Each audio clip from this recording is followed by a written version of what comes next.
दोस्तों, एक बार की बात है कि एक गांव में एक लड़के की मृत्यु हो जाती है और उस लड़के की मां बहुत ज्यादा रो रही होती है। तब उसी समय गांव में कुछ लोग आते हैं और उस स्त्री को कहते हैं कि तुम अपने लड़के के शव को लेकर गौतम बुद्ध के पास जाओ, वह तुम्हारे लड़के को जीवित कर देंगे। ये सुनकर वह स्त्री बहुत खुश होती है और गौतम बुद्ध के पास जाने के लिए तैयार हो जाती है। जिन लोगों ने उस स्त्री को गौतम बुद्ध के पास जाने की सलाह दी थी, असल में वह गौतम बुद्ध को नीचा दिखाना चाहते थे, क्योंकि वो लोग गौतम बुद्ध से नफरत करते थे।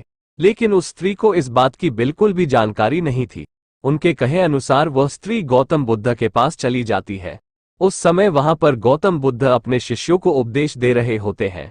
वह स्त्री सीधा गौतम बुद्ध के चरणों में जाकर अपने बच्चे के मृत शव को रख देती है और कहती है कि मेरे बेटे की मृत्यु हो गई है, मुझे मालूम है कि आप इसे जिंदा कर सकते हैं।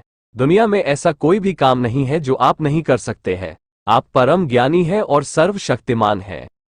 गौतम बुद्ध पहले उस स्त्री की बात सुनते रहे और वहां बैठे उनके शिष्य और अन्य लोग भी गौतम बुद्ध के जवाब का इंतजार करते रहे।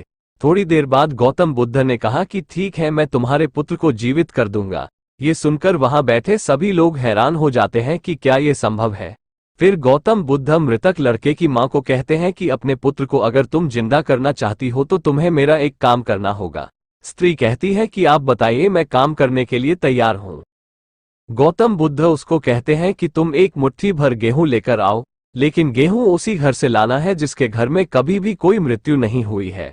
वो स्त्री गेहूं लेने के लिए गांव में चली जाती है। पहले घर में जाती है तो उसे गेहूं तो मिल जाता है, लेकिन उस घर में काफी समय पहले बूढ़े आदमी की मृत्यु हो चुकी होती है।